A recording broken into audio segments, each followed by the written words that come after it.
আসসালামু আলাইকুম। সবাই ভালো আছেন? আমিও ভালো আছি আলহামদুলিল্লাহ। তো আজকের রেসিপি কি থাকতেছে, তো আমার সাথেই থাকুন। আপনাদের একে একে করে বলতেছি।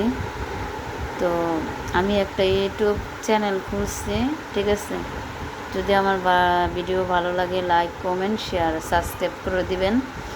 আমার ভিডিওতে আইডিতে আমার নাম্বার দেওয়া আছে, মেনশন করে দিছি। তো যে কোনো খাবার থেকে যেটাই হোক আমাকে নক করবেন, তাহলে আমাকে অর্ডার করবেন, সেই খাবার মতো পেয়ে যাবেন।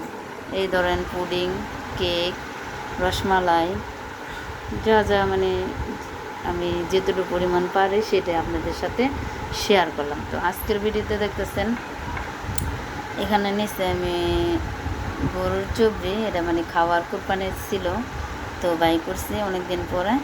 তো এটার আমি সব মশলা দিছি, কারণ এখানে সব মশলা রেডি আছে। আদা বাটা, লং, এলাচ, জিরা, লং, এলাচ, দারচিনি, তেজপাতা, সব আমি সব বাটা খাই। তারপরে এখানে আছে জিরা বাটা। তো এখানে আমি সব মশলা দিয়ে দিছি, যা যা মানে যত আইটেমের মশলা আছে সব আমি দিয়ে দিছি। তো এইখানে হচ্ছে মুরগির ঠ্যাং, পাখনা, তারপরে মুরগির কাল্লা, মাথা। তো এটারও আমি ভুনা করবো, পেঁয়াজ দিয়ে দিছি। তারপরে এখানে আমার সব এই যে মশলার আমার এর মধ্যে সব বিভিন্ন ধরনের মশলা আছে, যেমন হলুদ, মরিচ, ধনিয়া, গরুর মাংস কালা ভুনা, মুরগির রোস, লবণ, তেল।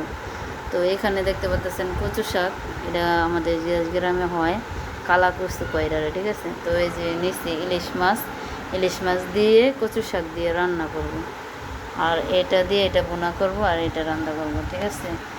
এখানে আমি সব মশলা বেটে নিয়েছি।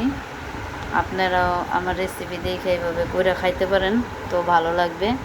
যদি ভিডিওটা ভালো লাগে তো লাইক কমেন্ট শেয়ার করে দিন, আর আমার ইউটিউব চ্যানেলে সাবস্ক্রাইব করে দিন। আর আমার ইউটিউব চ্যানেলে আমার নাম্বার দেওয়া আছে, ওইখানে দুয়ে আমার নক করলে পাইবেন, ঠিক আছে? যদি কারো অর্ডার লাগে রসমালাই, কেক, পুডিং, আমাকে অর্ডার করতে পারেন। তো এই রইল আজকের ভিডিওতে। সবাই ভালো থাকবেন, সুস্থ থাকবেন এই কামনায়। এখন আমি রান্নায় চলে যাব, ঠিক আছে? তো আল্লাহ হাফেজ।